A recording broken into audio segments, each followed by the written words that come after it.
Hello friends, welcome to my channel. আমি আবার চলে এসেছি নতুন একটা ভিডিও নিয়ে। আজকে আমি বানাচ্ছি পটল চিংড়ি। এর জন্য নিয়েছি আমি পটল, আর এর মধ্যে সেদ্ধ করা আলু, নুন হলুদ দিয়ে সেদ্ধ করে নিয়েছি। কাঁচা চিংড়ি মাছ খোসা ছাড়ানো আছে। আর মশলার মধ্যে নিয়েছি জিরে গুঁড়ো, হলুদ, ধনে গুঁড়ো, নুন আর তেজপাতা।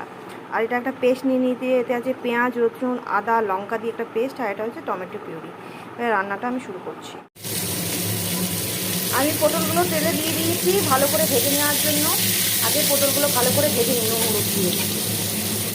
পটলটা আমার ভাজা হয়ে গেছে, তুলে নিয়েছি। এরপর তেলে আমি দিয়ে দেবো তেজপাতা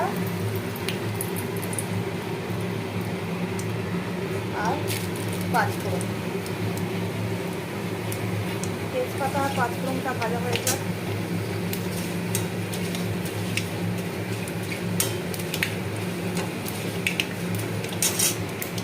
এরপর আমি দিয়ে দেবো টমেটো পিউরি।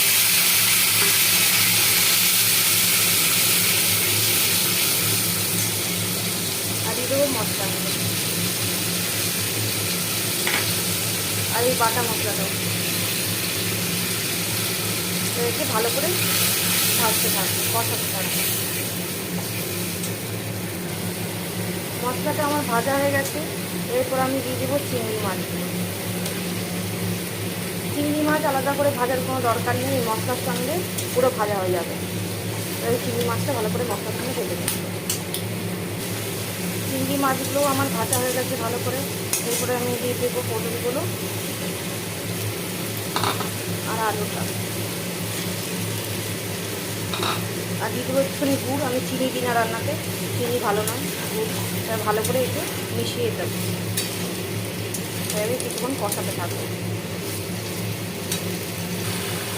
আর ভালো করে কষানো হয়ে গেছে। এরপরে আমি জল ঢেলে দেবো।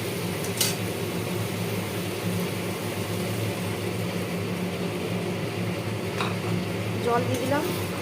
এবারে ঢাকা দিয়ে দেবো যাতে মশলার ফ্লেভারটা সবার মধ্যে ঢুকে যায়। এই দেখুন আমার পটল চিংড়ি রেসিপি তৈরি। এরপর আমি একটু গরম মশলা দিয়ে দিচ্ছি,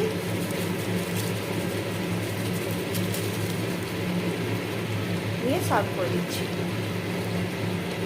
এখন আমার পটল চিংড়ি রেডি। আমার যদি রেসিপি আপনাদের পছন্দ হয় আমার চ্যানেলকে লাইক এবং সাবস্ক্রাইব করবেন। এবার দেখা হচ্ছে পরের নতুন ভিডিওতে। Bye bye, tata.